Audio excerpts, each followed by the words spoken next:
everyone, and welcome to another solo edition of the Do Good to Lead Well podcast series. I'm your host, Craig Dowden, and it's hard to believe another month has passed, and I'm really excited once again to record a solo episode where I share the latest and greatest conversations, research, and reflections that I've been privileged to be a part of over the last month or so. And for this episode, I'm really excited to share the content with you because there's so much of an emphasis on self-awareness these days. So many of our past guests on the Do Good to Lead Well podcast have trumpeted the importance of self-awareness. Doug Conant, who recently joined us, the former CEO of Campbell Soup Company, said, in order for us to be effective on the outside, it is essential for us to be self-aware. And so leadership and effective leadership starts from within. There's countless studies that have been conducted showing the importance of self-awareness in terms of our overall success. One of my favorites was written up in a terrific book by Travis Bradberry of emotional intelligence fame called Self-Awareness. And he outlined an ambitious study that involved over 500,000 people. They were looking at what were the key factors that predicted success in our personal and professional lives. They looked at 16 different personality profiles because many of us have the misguided notion that certain personality types are more or better suited to success than others. They also looked at a variety of demographic variables, and they found that none of them predicted success.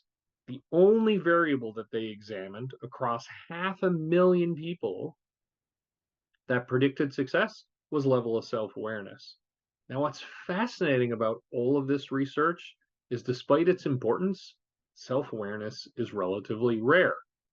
Best estimates across multiple studies have shown that anywhere from 10 to 30% of us are reasonably self-aware. So 1 in 10 to 1 in 3. So not a great set of outcomes here.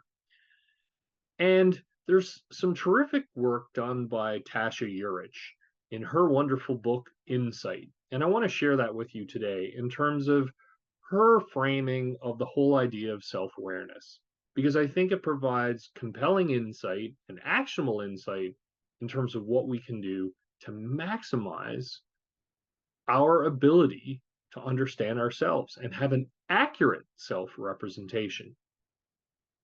So she has this compelling 2x2 chart, and which really focuses on the two types of self-awareness.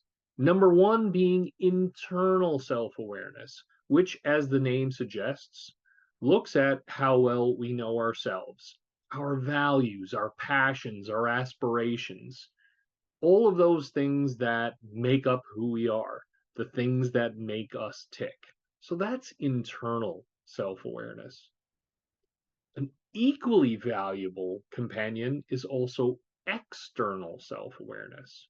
So what does that mean? Essentially, it means, to what extent do I have an accurate representation of how well other people perceive me on those dimensions? So as an example, if I have a particular core value, to other people when they interact with me, would they say that I possess that core value?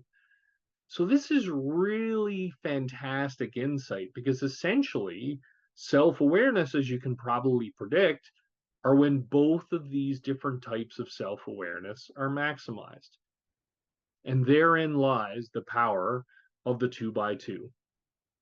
So she talks about 4 different types that we can have. Now, as you could probably guess, we can be low on both. We can be low on internal self-awareness as well as low on external self-awareness. And she categorizes these individuals as seekers. We don't really know who we are, what we stand for, or how the people around us perceive us. Essentially, we're lost in that equation. And not surprisingly, this is not a form of self-awareness. And not surprisingly, we'll struggle because we are constantly drifting in different places, both internally and externally. Now, another really interesting group is what she labels introspectors. And essentially, that means they have a high level of internal self awareness, yet a low level of external self awareness. So even though I'm really clear on me, who I am, what defines me, I am essentially blind to how other people experience me. So my view of self is highly disconnected from other views of me. And what this does is it really creates blind spots for me because who I think I am and how I think I'm showing up is not panning out in reality.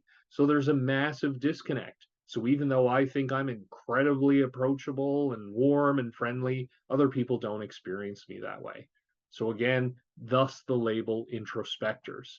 And this gets in the way of our success. Another group, and I love the labels that she uses in this 2x2 box set, is pleasers. And as the name suggests, once again, it's such an intuitively powerful label. We are low on internal self awareness, yet very high on external self awareness. Essentially, what I'm trying to do is figure out who do I need to be for the people around me. Now, as you can probably guess, that comes at the cost of my values, my wants, my needs, because my sole focus is on the external. I'm not really paying attention to inside. So, again, depending on the environment, I can act entirely in different ways. And this creates incredible complexities because people may not know or start to question who I am. Can they trust me? Because it seems like, depending on the context, I'm a totally different person. And once again, we are extremely limited in our level of self awareness and are setting ourselves up for challenges, for problems, and disappointments. The last group is the aware group, who, as I hinted earlier, score high on internal and external self awareness. I have a very clear line of sight in terms of who I am, what I'm about, what I stand for. And I have an equal level of awareness in terms of how other people perceive me, how other people experience me. And I love this definition because it really harkens me back to the powerful definition of authentic leadership that Alan Malloy, my collaborator on A Time to Lead, shared with me. And Alan describes authentic leadership as when our values and beliefs and our behaviors are in alignment, yet the only thing that people can see is our behaviors. And from there, they have to infer what our values and beliefs are. I love this because authenticity and self awareness clearly overlap at a very high level.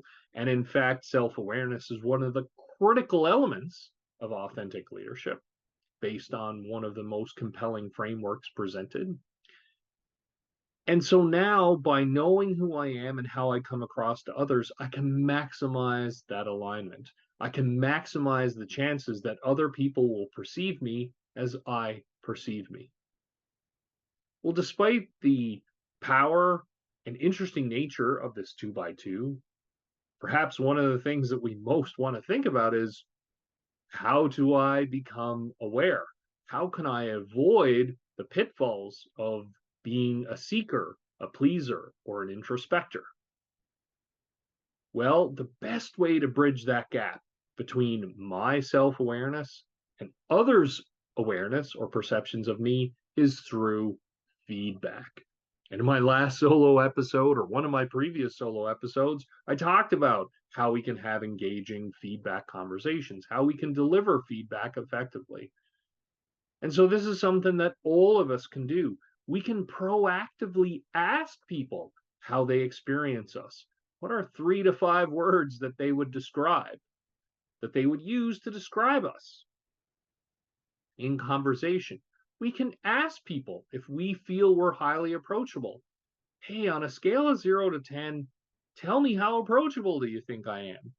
And provide concrete examples as to why I am approachable or not as approachable. This is a wonderful opportunity for us to elicit input in terms of how we're showing up. It also allows us to stress test the validity of our own ideas. And asking for feedback is one of the most inexpensive, lowest time consuming activities that we can take on.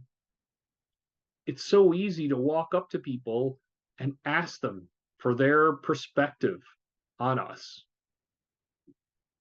And to make this a regular part of our daily routine, personally, professionally, ask people what their thoughts are of us, how we could be better partners, friends, bosses, colleagues, direct reports, community members, on and on and on.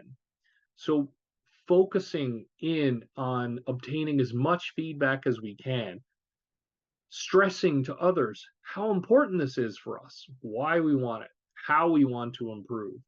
This maximizes the chances that we will be self-aware. As leaders, we can invest in 360 feedback mechanisms, either through a survey or through interviews. And in my executive coaching practice, I routinely capitalize on this powerful technique to elevate the self-awareness of the executives with whom I'm working. So to those of you listening, think about what is your level of internal and external self-awareness. Which of those 4 categories do you feel most suits you, is most representative of you?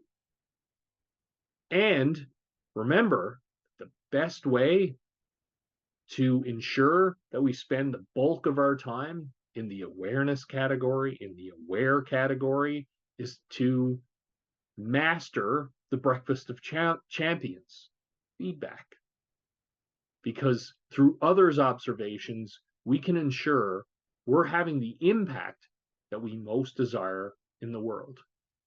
Thank you so much, and I look forward to seeing you in a future episode.